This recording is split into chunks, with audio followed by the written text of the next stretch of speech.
آج میرے معاشرے کے اندر اگر خطبہ نکاح کو سمجھ لیتے تو دونوں خاندان تو ان کے درمیان جو ہے نفرتیں نہیں ہوتی، بدگمانیاں نہیں ہوتی، دونوں چھوٹی چھوٹی باتوں پر لڑائی جھگڑے نہ ہوتے، بلکہ دونوں کے درمیان پیار و محبت، اتحاد و اتفاق قائم ہوتا۔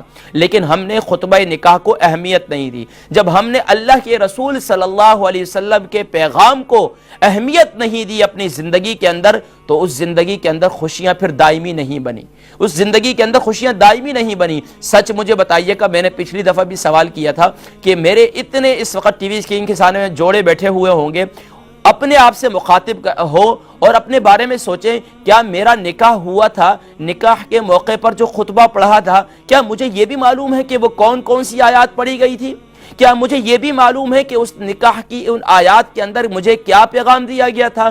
دلہن کو کیا پیغام دیا تھا، دولہے کو کیا پیغام دیا تھا، دولہے کے خاندان والے کو کیا پیغام دیا گیا تھا، دلہن کے خاندان والے کو کیا پیغام دیا تھا؟ کیا واقعتاً وہ پیغام آپ کو کچھ یاد ہے؟ پتہ ہی نہیں ہوگا۔ آپ پوچھ لیجئے، ججمنٹ کیجئے، اپنے بارے میں ججمنٹ کریں، اپنی بچیوں کے بارے میں ججمنٹ کریں، اپنے بچوں کے بارے میں ججمنٹ کریں۔ اس وقت آپ پوتے پوتیوں والے، نواسے نواسیوں والے ہوں گے۔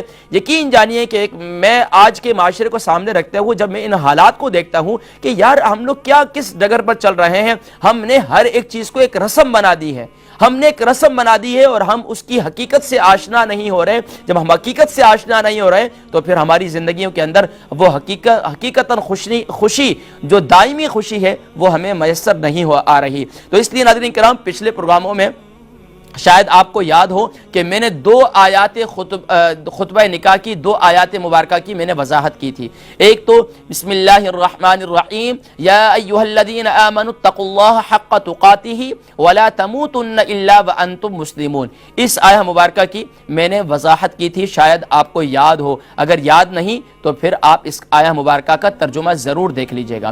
دوسری آیہ مبارکہ کا میں نے وضاحت کی تھی، وہ ہے سورہ احزاب کی آیت، یا ایھا الذین آمنوا اتقوا اللہ وقولوا قولا سدیدا یصلح لکم اعمالکم ویغفر لکم ذنوبکم ومن یطع اللہ ورسولہ فقد فاز فوزا عظیما۔ اس آیہ مبارکہ کی میں نے وضاحت کر چکا ہوں اور بڑی ڈیپلی میں نے اس کی وضاحت کی تھی۔ ناظرین کرام، ایک اور آیہ مبارکہ پڑھی جاتی ہے جس میں اللہ تبارک و تعالی ایمان والوں سے مخاطب ہو کر، انسانوں سے مخاطب ہو کر ارشاد فرما رہے ہیں، یا ایھا الناس اتقوا ربکم الذی خلقکم من نفس واحدہ وخلق منها زوجها وبث منهما رجالا كثيرا ونساء واتقوا الله الذي تساءلون به والارحام ان الله كان عليكم رقيبا۔ ناظرین کرام، یہ آیہ مبارکہ بھی خطبہ نکاح کے اندر پڑھی جاتی ہے۔